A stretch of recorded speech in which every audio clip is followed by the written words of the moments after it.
चंद्रपूरमध्ये सुधीर मुनगंटीवार आणि किशोर जोरगेवार यांच्यामध्ये जी खडाजंगी झाली तिची आता चर्चा होती आहे।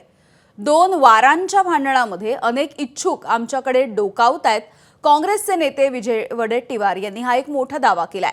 दोघांच्या वादांमुळे भाजपमध्ये काहीशी अस्वस्थता पसरल्याचं देखील विजय वडेट्टीवारांनी म्हटलंय।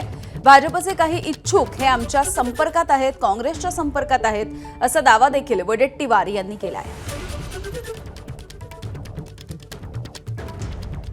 अनेक मंडळी इच्छुक तुम्ही म्हणलात ते दोन वारांच्या भांडणात अनेक इच्छुक आमच्याकडे पण डोकावून पाहत आहेत। त्यातील मेरिटचा विषय डोक्यात असेल आणि त्या कॅन्डिडेट मेरिटवर असेल, निवडणूक जिंकण्याची शक्यता असेल आणि आमच्याकडे जरा कमजोर किंवा तिथे निवडणूक जिंकण्याची शक्यता कमी असलेले उमेदवार असतील, अशा ठिकाणी काही ठिकाणी तडजोड करून त्यांना उमेदवारी देण्यासंदर्भातही आम्ही सकारात्मक आहोत आणि तिथे त्यांना ऍडजस्ट करण्याची आमची भूमिका आहे। एबीपी माझा, उघडा डोळे बघा नीट।